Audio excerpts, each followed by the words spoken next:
po, Sir Jaizen, sorry po. Sir, ito po yung actual ititas na marker niya. MSI GeForce GTX 1060 Armor Edition po siya. Okay. Malaki po ito sa personal set. Sobrang laki niya. Napakatahimik lang po ng fan. Sobrang quiet lang. Tapos, sir, ano ko lang po. Ito power supply gamit ko 650 watts. Pero okay lang po. At least 550 watts minimum gamitin nyo na power.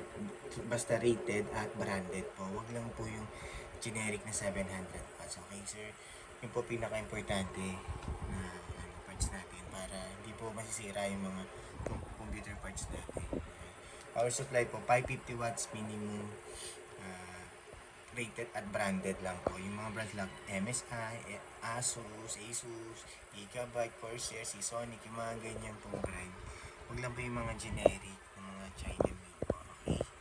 Para po, usually, ang dami po namin customer na nasira yung video card agad dahil sa power supply. So, gamit lang po kayo na rated at branded na power supply, sir, ha?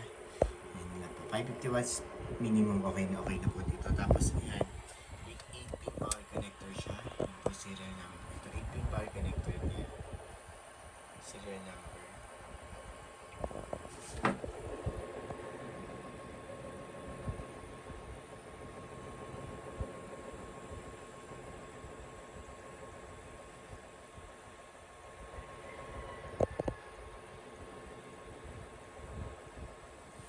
Tapos sir, yan, may warranty sticker pa sa screw. Medyo napunit lang pero kita nyo po na hindi pa yung na-open yung MSI warranty sticker niya.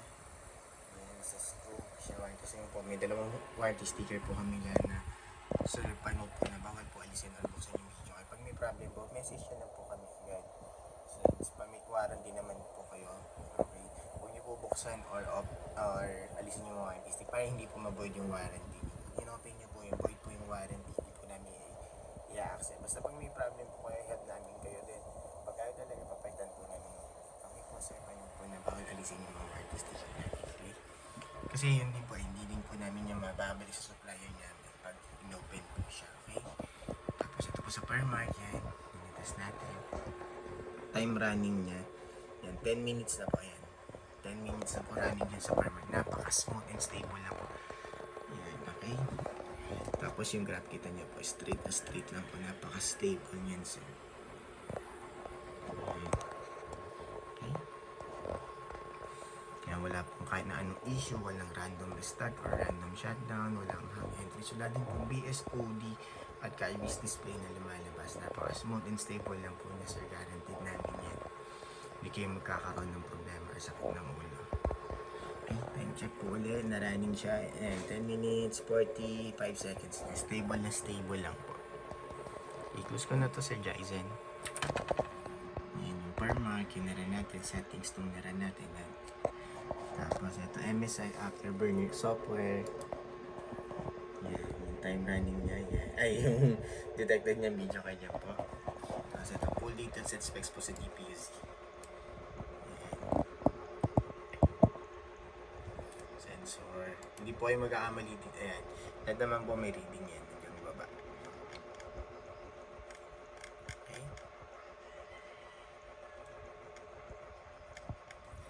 Ayan. Tapos right click po ako dito. Tapos support po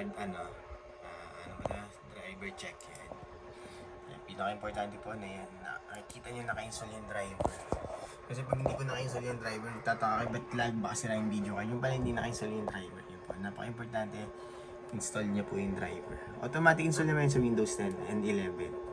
Pero pag hindi naman po siya nag-automatic install, pwede niyo naman po i-download and install yung driver niya. Wala pong difference yun sa automatic install at manual. So, same lang po. Pinaka-importante, nag-install po yung driver. Okay? Wala pong difference mag-automatic install or manual install. Okay? Same lang po yan.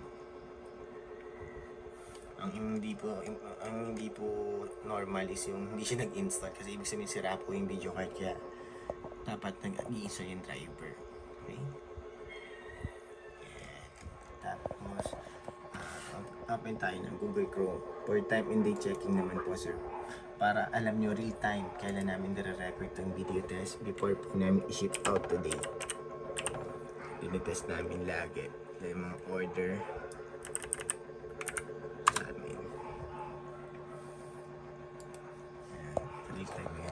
7:25 a.m. Saturday, August 10, 2024. Yung po yung currently in time natin, real time po yun. Internet based po yun. Yan, okay, isa pa. Parang dalawa. Each time lang.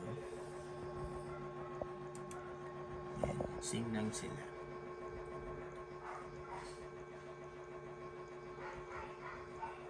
Okay.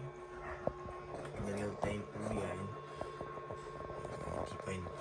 Gusto nyo po i-double check ito po yung website, pwede nyo puntahan kung para ma-legit check nyo kung nadadaya or na-edit yan, kung real time or hindi. Yan po yung website, pwede nyo puntahan. Ito din po yung isa.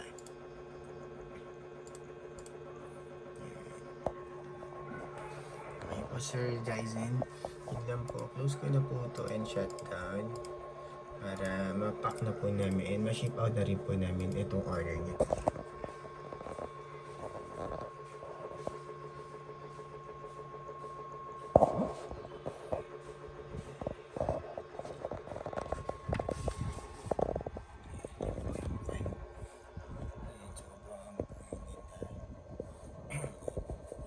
Pakita ko lang, hugutin ko lang po dito para mapakita ko po na maayos. Note ko lang po, lagi ko lang namin sinasabi, yung power supply nyo po, mag-invest kayo ng rated or branded. At dito po, at least 550 watts po, din pwede na po. 550 watts, okay na yung minimum niya. Basta wag lang yung generic. Iwas po tayo sa mga generic na power supply. Lalo na pag use na, wag po tayo nagamit na. Okay? Para po tumagal, hindi po masira yung video card niya. Kasi malakas na po ito, huwag po ang nagamit ng generic. Okay? Ingat po tayo. Tinanggal ko lang yung power coil.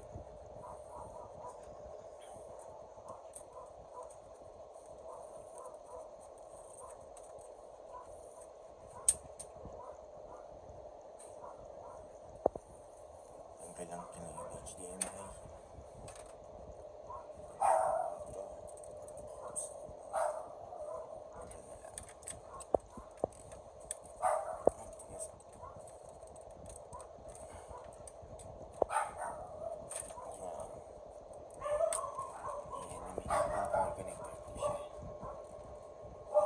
So yun.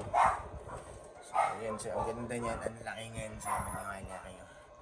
Ang laki niya. 8-pin power connector. 8-pin.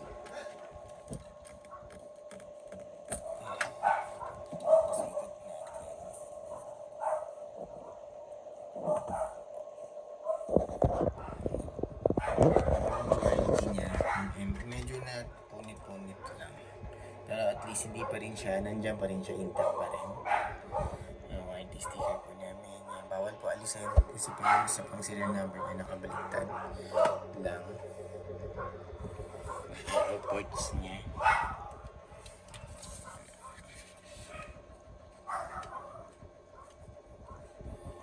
Okay, yung serial number niya. Tulad yung po yung kanina. Yung isa. Warranty sticker po namin. Yan. Warranty sticker po ni MSI. Medyo napunit lang pero kita niyo po hindi pa yan. Kasi pag na-screw na siya, makikita niya pabutas siya. So, intact pa rin yan. It means never pa yun na-open or na-repair po sir. Okay? Yan siya. Sobrang ganda.